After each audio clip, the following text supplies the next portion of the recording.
புளிக்குழம்பு, அதுவும் வெங்காயமும் தக்காளியும் இல்லாமல் எப்படி செய்கிறதுன்னு பார்ப்போமா? வாங்க.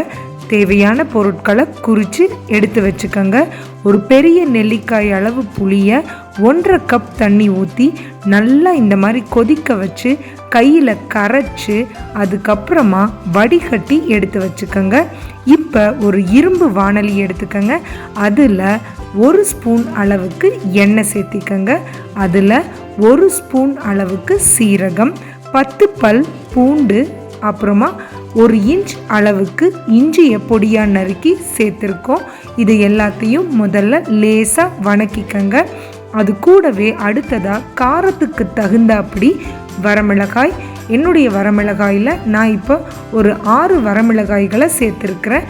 உங்களுக்கு காரத்துக்கு எவ்வளவு தேவையோ அவ்வளவு வரமிளகாய்களை நீங்கள் சேர்த்துக்கலாம். 1 கொத்து கருவேப்பிலை. இது எல்லாத்தையும் கொஞ்சம் மணம் வர்ற வரைக்கும் வறுத்து அதை ஒரு மிக்ஸி ஜாருக்கு மாற்றிக்கிறோம். நல்லா இந்த பொருட்கள் எல்லாம் ஆறுனதுக்கு அப்புறமா அரைச்சி நம்ம குழம்புல சேர்த்த போகிறோம். இந்த இஞ்சி, பூண்டு, வரமிளகாய், சீரகம், கருவேப்பிலை, இந்த கலவை தான் இந்த குழம்புல ஒரு ஸ்பெஷல் டேஸ்ட்டையும் ஒரு மணத்தையும் கொடுக்க போகுது. அரைக்கிறதுக்கு முன்னாடி இதை நல்லா ஆற வச்சு லேசாக தண்ணியை தெளித்து நல்லா இந்த மாதிரி மையாக அரைச்சி எடுத்து வச்சுக்கோங்க. இந்த பேஸ்ட்டை தான் நம்ம குழம்புல சேர்த்த போகிறோம். குழம்பு செய்கிறது ரொம்ப ஈஸி. இப்போ பாருங்கள், அதே இரும்பு வாணலியில் 1.5 குழிக்கரண்டி அளவுக்கு நல்லெண்ணெய், இதில் கொஞ்சம் நல்லெண்ணெய் அதிகமாகவே சேர்த்த வேண்டியதாக இருக்கும். இதை கொஞ்சம் எடுத்து வச்சும் சாப்பிடலாம். நம்ம 2 நாளைக்கு கூட கெட்டு போகாமல் அப்படியே இருக்குங்க. இப்போ தாளிப்புக்கு சீரகமும் கடுகும் சேர்த்திருக்கேன். கடுகு நல்லா பொரிஞ்சு சீரகமும் நல்லா பொரிஞ்சு வரும்போது பெருங்காயம், நான் கட்டி பெருங்காயம் பயன்படுத்துகிறேன். உங்களுக்கு தூள் பெருங்காயம் வேணும்னாலும் சேர்த்திக்கலாம். அதை சேர்த்துனதுக்கப்புறமா வெந்தயமும் கருவேப்பிலையும் சேர்த்துருக்கேன். வெந்தயம் புளிக்குழம்புக்கு ஒரு நல்ல வாசத்தை கொடுக்கும். அதே நேரத்தில் புளியினுடைய சூட்டையும் நல்லா தணிச்சு கொடுக்குங்க. அதனால் அதையும் சேர்த்துட்டு இப்போ இந்த புளிக்குழம்புக்கு ஒரு கலர் கொடுக்கறதுக்காக காஷ்மீரி மிளகாய் தூள் சேர்த்துருக்கேன். அது கூடவே கொத்தமல்லி தூள் சேர்த்துருக்கேன். அடுத்ததாக மஞ்சள் தூளையும் சேர்த்து இந்த மசாலா தூள் எல்லாத்தினுடைய வாசமும் நல்லா போகிற அளவுக்கு அந்த எண்ணெயிலேயே அடுப்பை மிதமான தீயில் வச்சு லைட்டாக தண்ணியை தெளித்து விட்டு இப்படி வேக வைங்க. எண்ணெயிலேயே அந்த மசாலா பொருட்கள் எல்லாம் வேகும்போது நல்ல ஒரு வாசமும் குழம்புக்கு நல்ல நிறமும் கிடைக்கும்.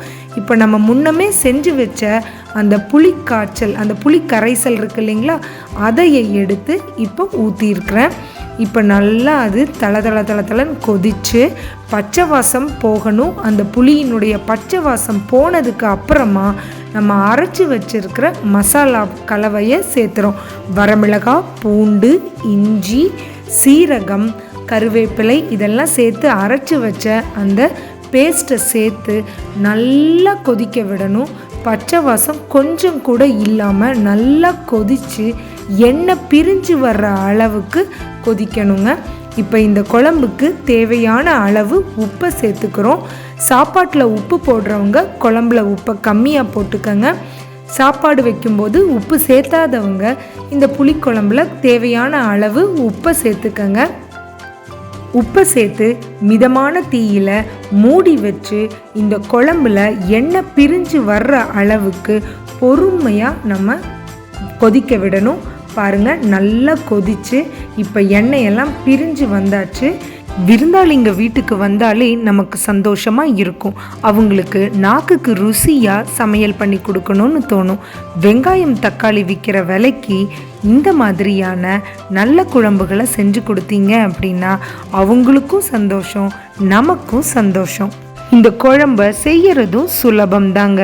இப்போ இந்த குழம்புல எல்லா சுவைகளையும் சமன்படுத்துறதுக்கு கொஞ்சமாக நாட்டு சக்கரை இல்லை வெல்லத்தை சேர்த்து நல்லா கலக்கிக்கிறோம்.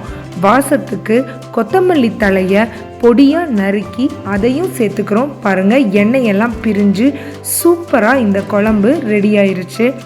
புளிப்பும் காரமுமா இந்த குழம்பு சூப்பர் டேஸ்ட்டாக இருக்குங்க. சமையலில் 2 விஷயம் முக்கியம். ஒன்று சமையலினுடைய சுவை. நம்ம செய்யக்கூடிய குழம்பு வகைகளாக இருந்தால் அந்த குழம்பினுடைய சுவையும் முக்கியம். அதே நேரத்துக்கு கண்ணுக்கும் அது பார்க்குறதுக்கு ரொம்ப நல்லா இருக்கணும். அப்போ தான் அதை எடுத்து சாப்பிடணும் அப்படின்னு தோணும். பாருங்கள், இந்த குழம்ப பார்க்கும்போதே அதை எடுத்து ஊற்றி சாப்பிடணும் அப்படின்னு உங்களுக்கு கண்டிப்பாக தோணும். அப்படி இந்த குழம்பு செய்யறதும் ஈஸி, அதே நேரத்தில் கண்ணுக்கும் ஒரு சூப்பர் விருந்தாக இருக்குது. அப்போ கண்டிப்பாக இதை ட்ரை பண்ணி பார்த்துடலாங்களா? இந்த குழம்ப செஞ்சு நம்ம எடுத்து வச்சோம்னாலும் கூட 2லேருந்து 3 நாள் வரைக்கும் கெட்டு போகாமல் இருக்கும். ஃப்ரிட்ஜுக்குள்ளேயும் வச்சுக்கலாம், நம்ம இல்லை வெளியிலையும் வச்சுக்கலாம். ஆனால் நல்ல ஸ்பூனாக பார்த்து, ஈரமில்லாத ஸ்பூனாக பார்த்து போட்டுக்கோங்க. இந்த மாதிரி சுத்தமாக தண்ணியே இல்லாமல் எண்ணெய் பிரிஞ்சு வர்ற அளவுக்கு நல்லா எடுத்து வச்சுக்கிட்டோம் அப்படின்னா அதை 1 வாரம் வரைக்கும் கூட யூஸ் பண்ண முடியும். சாதம் மட்டும் வச்சுக்கிட்டா போதுமானது.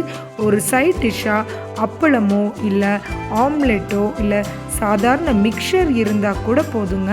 இந்த குழம்பு சாதத்தோட அவ்வளவு ஒரு ருசியாக இருக்கும்.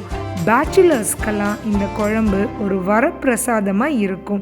என்னைக்கு டைம் கிடைக்குதோ அன்னைக்கு நீங்கள் செஞ்சு வச்சுக்கிட்டிங்கன்னா உங்களுக்கு எல்லா சமயத்துக்கும் இந்த குழம்பு யூஸ்ஃபுல்லாக இருக்கும்.